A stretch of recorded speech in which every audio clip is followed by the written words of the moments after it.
The leaders of France, Germany and Italy arrived in Kyiv today for their first visit to Ukraine since the Russian invasion began back in February. The trio was seen sitting together in a train compartment on board the night train from Poland.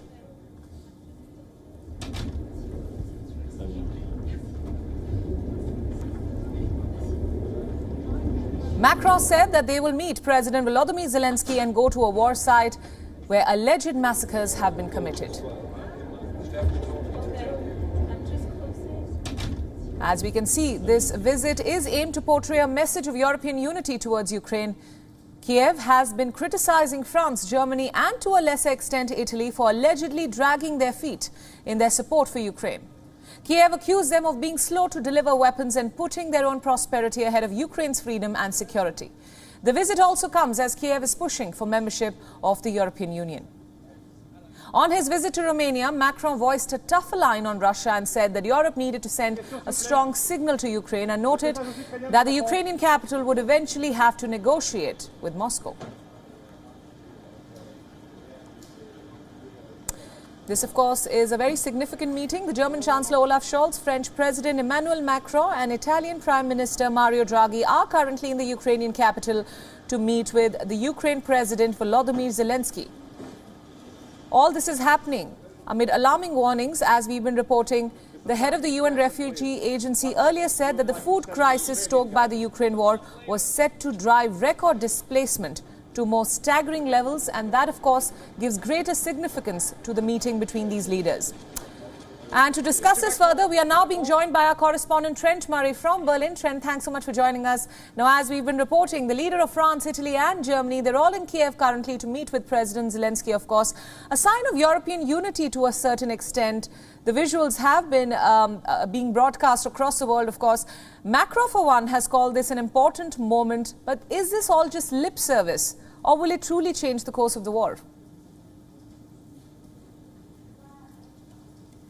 Well, I think that'll be the big question that the Ukrainians will have as well. What message will these leaders bring with them? Will it be just some warm words of support, or will there be more pledges for things like heavy weapons? That is certainly what Kyiv says they need to help repel this Russian invasion. But it is a very symbolic visit, as you mentioned. The leaders of the three big European Union countries all joining together on that night train from Poland, effectively parking the VIP jets at the border and then taking the train, because obviously the airspace is still not safe given that ongoing war and given the repeated Russian rockets that continue to fire into Ukraine, including the west of Ukraine. So the three of them arriving in Kyiv about 2 hours ago exactly.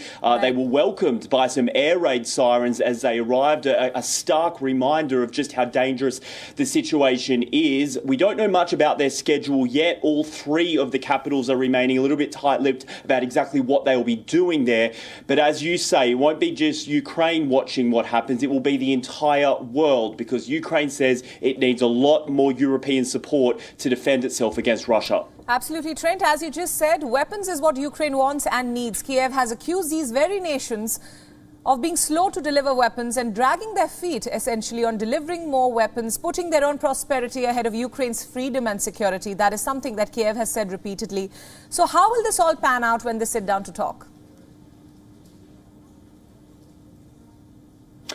Well, I think this will be a really interesting thing to watch, because Ukraine has been accusing Germany in particular of being sluggish with weapon deliveries. The essential charge is that Germany is announcing pledges to give weapons, but then it's not following through on the deliveries fast enough. In fact, Volodymyr Zelensky, the Ukrainian president, has told German press in the past 24 hours that, quote, the Chancellor knows what Ukraine needs, and the deliveries from Germany are still less than they could be. Now, he went on to say that there should be no attempt at trying to balance relations between Ukraine and Germany's relationship with Russia. It was a little bit of a dig, essentially, and you really have to look at the list to understand why he's saying that. I mean, I may run through it with you briefly here. 50 Cheetah anti-aircraft missiles pledged in aircraft tanks pledged in April, none have been delivered yet. 7 howitzer artillery guns, none of those have been delivered yet. Training is about to wrap up, we understand, and they will be there soon, but they've not reached Ukraine yet. 3 multiple launch rocket systems, again pledged in cooperation with the United States this week. They haven't been delivered yet, and probably the thing that I think is upsetting the Ukrainians most is 50 used Leopard 1 main battle tanks currently sitting in a parking lot here in Germany at the defence firm Rheinmetall. Rheinmetall says they are ready to go. They can give those to Ukraine right now, no questions asked. They just need the sign-off of the Chancellor, and he has not given it yet. Now, obviously, Berlin is batting away a lot of that criticism, saying it is supporting Ukraine with a lot of other means, a lot of other smaller weapons, and it's working as fast as it can. But I think it'll be very, very interesting to watch that press conference today, if indeed they do front the press, because I think a lot of Ukrainian journalists may just ask some very pointed questions about why Germany, Europe's biggest economy, is not moving faster. Absolutely, Trent. We'll, of course, be tracking that press conference. And thanks for those statistics. The big question, of course, is if these statistics will come up once the leaders sit down and talk. Thanks for speaking to us at WION. WION World is now available in your country. Download the app now and get all the news updates on the move.